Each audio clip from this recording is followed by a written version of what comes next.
नमस्कार, मैं हूं शिवनाथ झा, पेशे से पत्रकार हूं। अभी दिल्ली से आपके साथ जुड़ा। इस मंच पर जो भी उपस्थित है सभी महाप्रभुओं को मेरा नमस्कार। रणधीर जायसवाल साहब, जेनिफर साहिबा, डॉक्टर थॉमस अब्राहम साहब, चमन लाल जी, राकेश सहाय साहब, श्री आनंद साहब, प्रभाकर जी, जेसी शाह साहब, डॉक्टर भुवन लाल जी, सुश्री भव्य गुप्ता जी, पल्लवी जी, कौशल जी, अनूप जी, यहाँ जितने लोग उपस्थित हैं उन तमाम लोगों को या जो इस कार्यक्रम को देख रहे हैं उन तमाम भारतीयों को तहे दिल से स्वागत है, अभिवादन है आपका। इस मंच पे जितने लोग हैं उसमें चमन लाल जी को मैं पहचानता हूँ अच्छी तरह। मैं जेएनयू का छात्र तो नहीं रहा, लेकिन इंडियन एक्सप्रेस में नौकरी करने के दौरान 90 के दशक में चमन लाल जी को बहुत बार देखा हूँ, मिला हूँ, पढ़ा हूँ, उनकी विचारों से अवगत हूँ। यहाँ पे मुझे एक चीज़,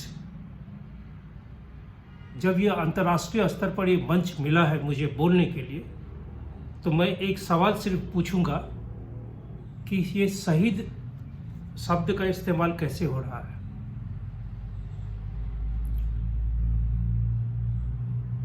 शहीद तो भारत सरकार आज तक किसी भी क्रांतिकारी को जो 1857 और 1947 के दरमियान फांसी पे लटके जेल में यातनाओं को सहते मरे या अंग्रेजी हुकूमत की गोलियों के शिकार हुए, अपना जो अंतिम सांस है उस सांस को मातृभूमि की स्वतंत्रता के लिए त्यागे, घर परिवार सब को छोड़कर मातृभूमि के लिए अपने आप को बलिदान दे दिया।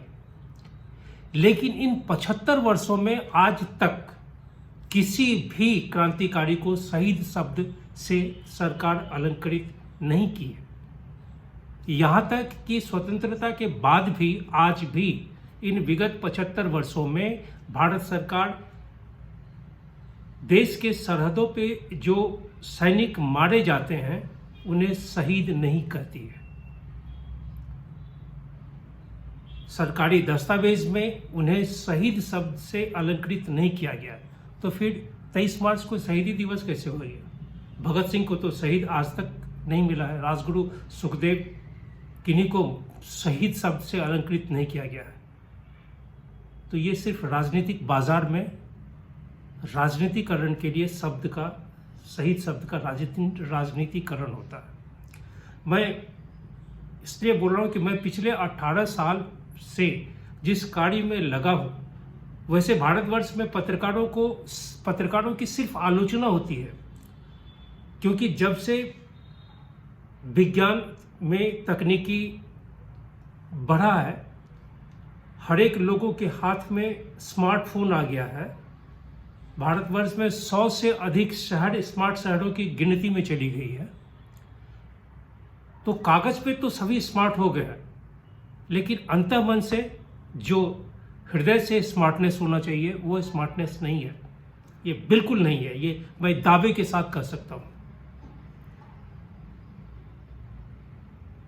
वैसी हालत में, क्योंकि मैं जो 18 साल में काम किया हूँ, उस काम के दौरान जो मैं महसूस किया हूँ कि मैं 1857 और 1947 के जो शहीद हैं, शहीद शब्द फिर मैं भी बोल दिया आपके साथ साथ, लेकिन मैं नहीं बोलूँगा।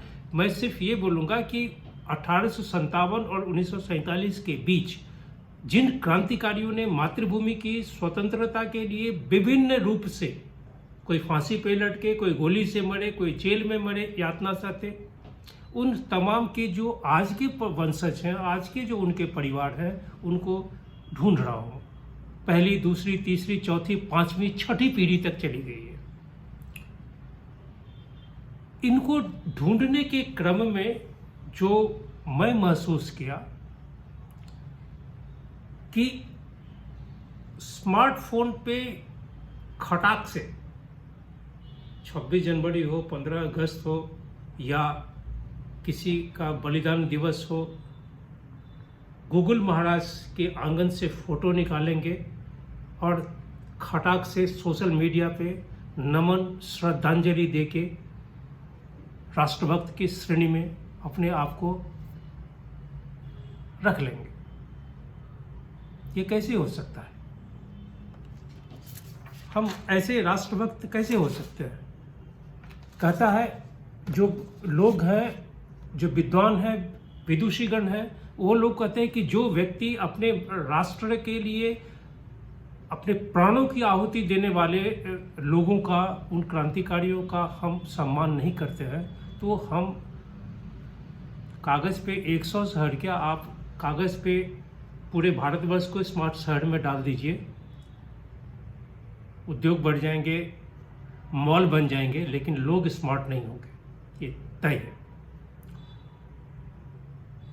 2015 में पार्लियामेंट में एक सवाल पूछा गया इसी को लेके, शहीद शब्द को लेके कि शहीद कौन है। तो आज की तारीख 23 मार्च को जिन 3 क्रांतिकारियों को फांसी लगी, एक और लोगों को फांसी लगी है जिन्हें कोई नहीं जानता है। तो राजगुरु भगत सिंह और सुखदेव, हम उसे एक शब्द से जिसका कि आधिकारिक रूप से अलंकरण नहीं हुआ उन क्रांतिकारियों के लिए, लेकिन भारतीय राजनीतिक बाजार में इस शब्द को धड़ल्ले से इस्तेमाल किया जाता है, वो है शहीद। मैं भारत में जो पत्रकार है उसे लोग बहुत आलोचना करते हैं, क्योंकि सभी स्मार्टफोन लेके चलते हैं और स्मार्ट शहर में रहते हैं। लेकिन सन 47 में अगर 27 करोड़ के लोग 2012 में 135 करोड़ लोगों की तुलना में मानसिक रूप से भी सुदृढ़ नहीं हुए, तो फिर ये कैसा स्मार्टनेस हो?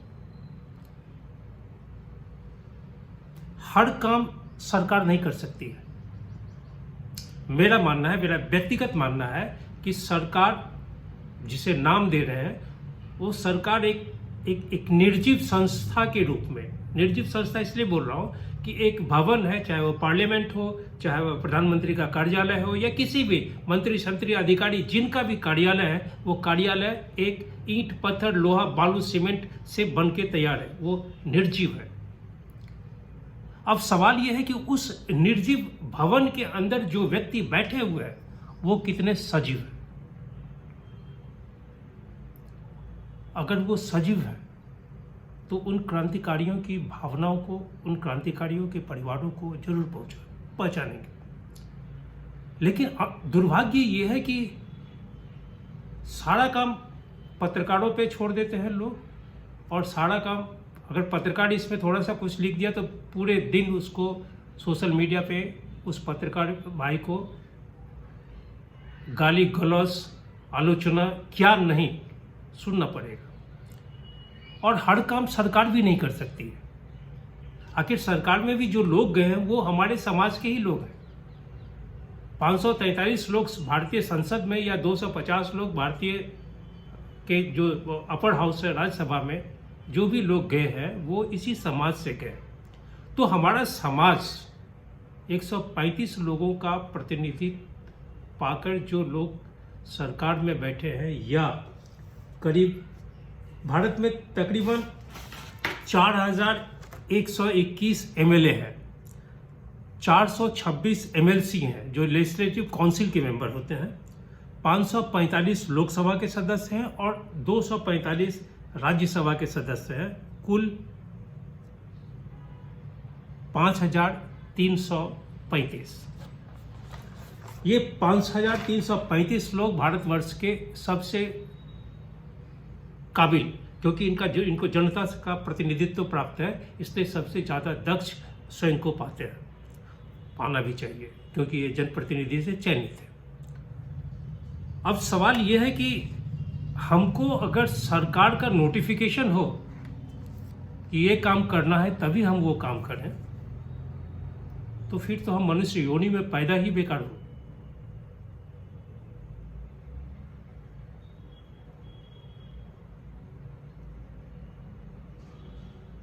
इसे क्षमा याचना के साथ बोल रहा हूँ, इसे तनिक भी अपने दिल पे नहीं लेंगे, लेकिन सोचेंगे जरूर कि 75वां वर्षगांठ से पहले भी देश 74 बार स्वतंत्रता दिवस मना चुका है। 25वां, 50वां, 51वां, 52वां, 60वां, 65वां, 70वां स्वतंत्रता दिवस मनाया गया है। 75वें में आकर अमृत महोत्सव का नाम दिया गया। सरकार का नोटिफिकेशन और पूरे भारतवर्ष ही नहीं, पूरे विश्व में जहाँ जहाँ भारत के लोग हैं वहाँ वहाँ अमृत महोत्सव मनाया जा रहा है। क्यों भाई? हिंदुस्तान का एक एक नागरिक बिना किसी सरकारी अनुमोदन के, बिना किसी सरकारी नोटिफिकेशन के, बिना किसी सरकार की अधिसूचना के अपने उन तमाम क्रांतिकारियों का सम्मान प्रतिदिन प्रतिक्षण करना होगा। उसके लिए वो अमृत महोत्सव नित्य 24 घंटा मनाना होगा, जिन्होंने मातृभूमि की आज़ादी के लिए अपने जान दिए। लेकिन मैं पिछले 18 वर्ष में जो काम किया हूं, ये ब्लड लाइन्स का क्या है, ये इस किताब में मैं ये मान के चला था कि आज़ादी के 75वें सालगिरह में मैं 75 परिवारों को जरूर ढूंढ लूँगा, पहली पीढ़ी से लेकर 5वीं पीढ़ी तक के वंशज जिसमें है। कुछ अच्छे हैं, कुछ बुरे हैं, कुछ बहुत बुरे हैं, लेकिन जब इसको स्केल पे लाते हैं, एक यार्डस्टिक बनाते हैं, मापने के लिए एक स्केल बनाते हैं, तो उसी स्केल पे ये पाते हैं कि जहाँ से शिक्षा दुरुस्त था, जहाँ शिक्षा उच्च स्तर पे था, उस प्रदेश में शहीदों के वंशज आज भी बहुत ही पढ़े लिखे, विद्वान और सरकार पे भार नहीं है। सरकार के कोष से उस पैसे पे अपना शुतुरमुर्ग की तरह नज़र नहीं गड़ाए हुए हैं कि कब 30 तारीख को उनके बैंक के अकाउंट में वो पैसा आए। लेकिन जैसे जैसे शिक्षा का स्तर नीचे होता चला गया, दूसरी, तीसरी, चौथी, 5वीं पीढ़ी में विभिन्न प्रदेशों में, चाहे असम से लेके हम जम्मू एंड कश्मीर तक चले जाते हैं, जहाँ जहाँ मैं गया हूँ, देखा हूँ, तो शिक्षा का जैसे जैसे पतन होता चला गया, सरकारी कोष पे इसका वजन बढ़ता चला गया। नहीं तो आज 75 साल होने के बाद भी भारत सरकार की फाइल में 30,000 से ज़्यादा लोग स्वतंत्रता संग्राम का जो पेंशन मिलता है, क्रांतिकारियों के परिवारों को या जो फ्रीडम फाइटर्स उनके, आपको बहुत ही आश्चर्य होगा। आप कहीं भी विश्व के किसी कोने में होंगे, आप इंटरनेट पे इसे देख लेंगे, आपको समझ में आएगा। लेकिन आपको बहुत ही आश्चर्य लगेगा कि 2004-05 से 2016-17 तक भारत सरकार के कोष से करीब 8,670 करोड़ रुपया, 2004-05 से 2016-17 तक भारत सरकार के कोष से 8,670 करोड़ रुपया इस मद पे खर्च किया गया। पेंशन 2017-18 में 750 करोड़ फिर जुड़ा, 2018-19 में 825 करोड़, 2019-20 में 907 करोड़, यानी 2,482 करोड़ का और ज़्यादा इजाफा हुआ उस 8,670 करोड़ में। इसमें औसतन एक जो पेंशनर्स हैं उन्हें 30,000 रुपये मिलते हैं। इसमें आईने वाले भी हैं, एक्स अंडमान के हैं, तो एक औसतन में करीब 26,000 से 30,000 रुपये के बीच में इन्हें प्रत्येक माह प्राप्त होता है। उनके अकाउंट में, उनके फ़ोन पे SMS टन से बचता है। और इसके अलावे जो फ्रीडम फाइटर्स के डिपेंडेंट्स, खास करके लड़कियां, वो किसी भी at any point of time 3 लड़कियों को 50%, 50% मिलेगा पेंशन। मैं यह नहीं कहता हूं कि पेंशन नहीं मिलना चाहिए, लेकिन समाज के भी, फिर मैं सरकार को नहीं बोलूंगा, सरकार के लिए तो मैं बहुत ही छोटा सा व्यक्ति, छोटा क्या, मैं कीड़े मकोड़े की तरह हूं, कीड़े मकोड़े भी हमसे ज़्यादा बड़े हैं। लेकिन समाज को उन क्रांति, अगर 30,000 लोग आज भी भारत सरकार के फाइल में पेंशनर्स के रूप में हैं, तो हमारे भारतवर्ष के समाज को 135 करोड़ लोगों को का यह दायित्व है कि वह उन परिवारों को संपूर्ण संरक्षण देने के लिए आगे आए। फिर हम कहेंगे कि भारतवर्ष के लोग स्मार्ट हैं, क्योंकि स्मार्टफोन लेके चलना ही स्मार्टनेस नहीं होता है। हमें मन और आत्मा से स्मार्ट होना पड़ेगा, हमें एक्टिव होना पड़ेगा, क्योंकि हर काम सरकार, कुछ भी बात हो सरकार, फलाना मंत्री, अधिकारी, अरे भाई आप भी इसी समाज में रहते हैं, तो आप क्यों नहीं। मैं इसलिए ये बात बोल रहा हूं कि मैं एक पत्रकार होने के नाते, मैं पाटलिपुत्र जहां चाणक्य थे उसी शहर में मैं पला हूं, बड़ा हुआ हूं, शिक्षा दीक्षा वहीं से है। पैदाइश दरभंगा बिहार का एक, उत्तर बिहार का एक जिला है, वहाँ है। गरीबी को जीवन में बहुत नज़दीक से देखा हूँ, इसलिए 14.5 वर्ष की आयु में अखबार की दुनिया में आ गया था पटना में। इंडोनेशियन आर्यावर्त एक अखबार पटना से थे, महाराजा दरभंगा का। लेकिन उससे पहले 8 वर्ष की अवस्था से लेके 14.5 वर्ष की अवस्था तक मैं पटना के सड़कों पे अखबार बेचा हूं, 200 से ज़्यादा अखबार बेचा हूं। वैसी स्थिति में पत्रकारिता या अखबार क्या चीज़ है वो बहुत नज़दीक से जानता हूं। इतना ही नहीं, पेट में जो दर्द होता है, वो दर्द में कोई ज़्यादा खा ले उस दर्द को, और कोई भूखा रहे उस दर्द को भी महसूस किया। इसलिए उस पीड़ा को समझता हूं कि जिनके पूर्वजों ने मातृभूमि की आज़ादी के लिए, मातृभूमि की स्वतंत्रता के लिए सन 1857 के पहले, 1857 और 1947 के बीच में अपने प्राण को उत्सर्ग किए, उनका परिवार या उनके परिवार के जो छोटे छोटे बच्चे हैं, अगर स्कूल नहीं जाएं, उनके घर में खाना नहीं मिले, उनका सामाजिक सम्मान नहीं हो, तो धिक्कार है हम सभी लोगों को। मैं तो यही कहूँगा।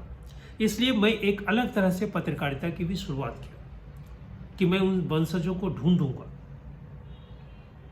मैं पहला आदमी हूँ हिंदुस्तान में जिन्होंने शहनाई सम्राट उस्ताद बिस्मिल्लाह खान, आज बिस्मिल्लाह खान के जो शहनाई है पूरे विश्व में बजता, सभी लोग सुनते हैं, लेकिन मरने के क्षण में भी, जिस वक्त, जिस साल, जिस माह, जिस दिन बिस्मिल्लाह खान अपने जीवन के अंतिम सांस लिए,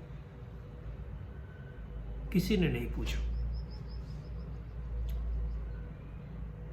प्रारब्ध यही था। हमने किताब की थी बिस्मिल्लाह खान साहब से, और वहीं से एक शुरुआत हुई आंदोलन। एक पुस्तक से किताब बनाऊंगा, और एक किताब से मैं लिख नहीं सकता, मैं विद्वान नहीं हूँ, मैं बहुत बड़ा इतिहासकार सो ये सब मैं नहीं, मैं बहुत ही छोटा सा पत्रकार हूँ, लेकिन मेरी सोच कुछ अलग है, और उस सोच के सामने में मुझे आज तक भारतवर्ष में कोई सामने दूसरा नहीं दिखा है। भारतवर्ष में तकरीबन 1 लाख किताब प्रत्येक वर्ष छपते हैं। ISBN इंटरनेशनल जो नंबर है वो, लेकिन मुझे मालूम नहीं है, ये नहीं कहूँगा, लेकिन मैं दावे के साथ कह सकता हूँ कि कोई आदमी यह कह दे कि किसी एक किताब से उसने किसी एक परिवार को नया जीवन दिया है। यहाँ तो किताब जो लिखते हैं उन्हें पैसा नहीं मिलता है। इस किताब के बारे में जब मैं 75 वंशजों को तैयार करके एक डमी बनाया और इस डमी के साथ बहुत लोगों के पास गया। इससे पहले बिस्मिल्लाह खान साहब के पहले मैं बाद में तात्या टोपे के फैमिली को अपने घर लाया, 15 दिन रखा, उसके फैमिली को रिहैबिलिटेट किया। इसमें बहादुर शाह जफर, लाल किला मुगल का है, उस परिवार को रिहैबिलिटेट किया।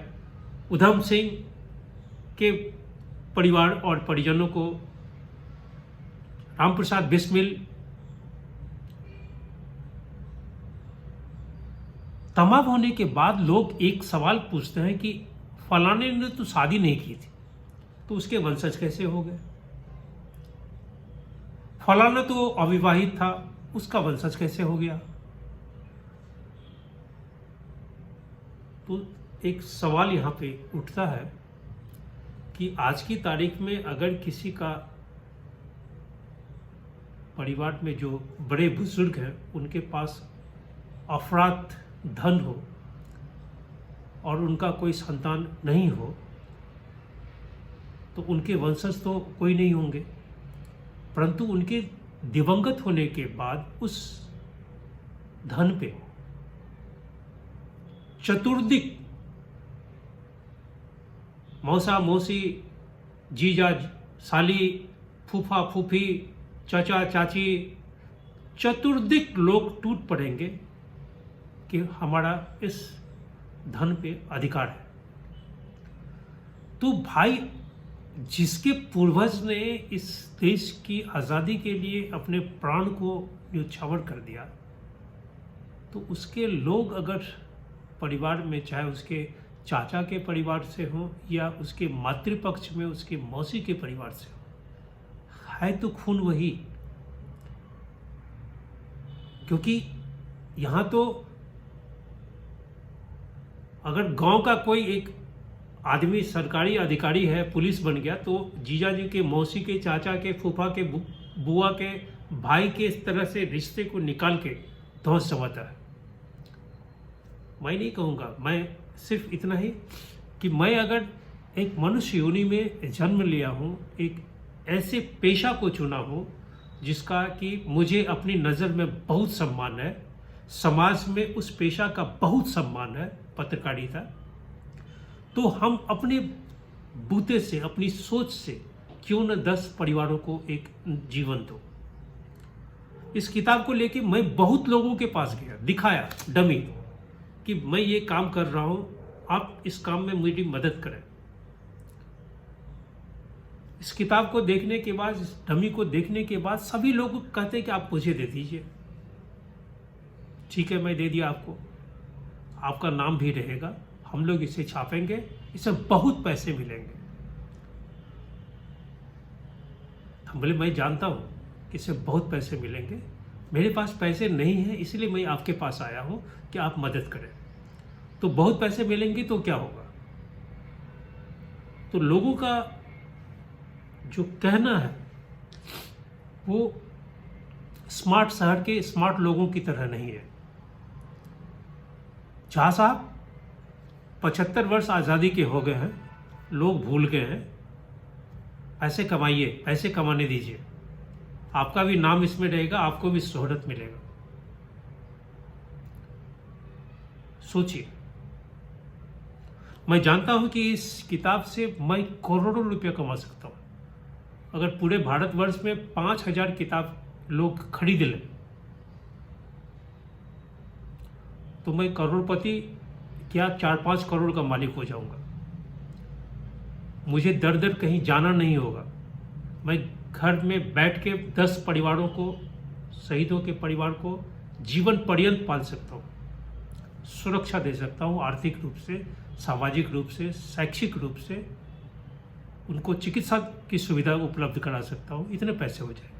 लेकिन इतना मैं नहीं कर सकता हूँ। तो मैंने लोगों से कहा कि आप इस पे हस्ताक्षर करिए इस किताब में, क्योंकि किताब कभी मरेगा नहीं।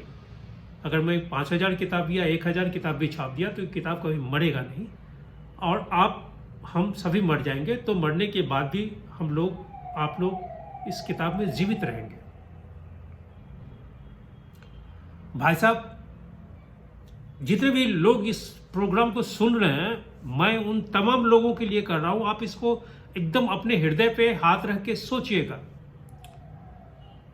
अभी तक एक हस्ताक्षर या एक सहायता का हाथ बढ़ा नहीं कि लोग ये कहने लगे कि अगर हिंदुस्तान में 135 करोड़ लोगों में 10% या 5% लोग भी 1,000 रुपया या 2,000 या 5,000 का कंट्रीब्यूशन करते हैं, सिग्नेचर करते हैं, तो पूरे पैसे का कितना वॉल्यूम हो गया, आपके पास इतने पैसे आ जाएंगे और इतना इंटरेस्ट पे ये पैसे इतने हो जाएंगे, चला गया, उसका इन्वेस्टमेंट भी हो गया, री इन्वेस्टमेंट भी हो गया।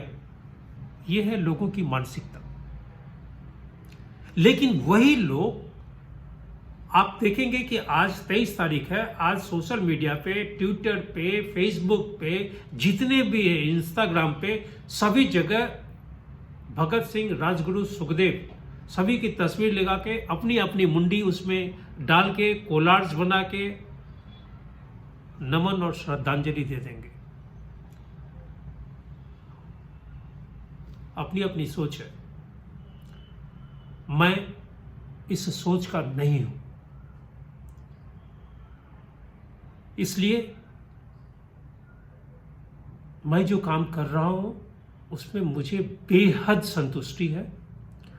मुझे फक्र है कि मेरे माता पिता जो अब इस दुनिया में नहीं है, बहुत ही बेहतरीन संस्कार दिए कि आप किसी के घर में, किसी के परिवार में, किसी बच्चे के चेहरे पे 2 वक्त की रोटी देकर उसे खुश रखें।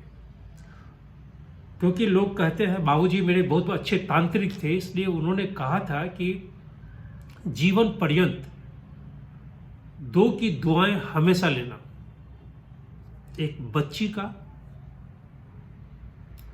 और एक महिला का। ये दोनों, बच्ची इसलिए बोला हूं कि आजकल तो उम्र के हिसाब से एक बच्ची भी बहुत जल्दी महिला हो जाती है, लेकिन जब से उसको पीरियड शुरू नहीं होता है, उससे कम आयु में जो लड़कियां हैं उनकी दुआएं बहुत काम करती हैं। और फिर ये तंत्र की बात है, ये तंत्र में मेरे पिता बोलते थे और इसमें बहुत सत्य है। इसलिए आप तमाम लोगों को, आप जो भी श्रोता हैं इस मंच पे, जितने भी लोग उपस्थित हैं, उन तमाम लोगों से, तमाम भारतीयों से जो इस प्रोग्राम को विश्व के किसी कोने में देख रहे हैं, अगर मेरी बात उन्हें चुभी हो, खराब लगी हो, तो उन्हें मैं माफ़ी चाहूँगा। अगर यह बात आपके जहन को छेद दिया हो तो इस चीज को सोचिए जरूर, क्योंकि आज जो बॉर्डर पे लोग देश की सुरक्षा कर रहे हैं, तो हम अंदर इसलिए शांति हैं, चैन से सोते हैं, क्योंकि कोई बॉर्डर पे लड़ रहा है। उसकी पत्नी भी अपने घर में बेचैन रहती है, उसे नहीं मालूम होता है कि उसके पति की खबर कब सुखद या कब दुखद, लेकिन यह राष्ट्र के लिए, मातृभूमि के लिए एक समर्पण है।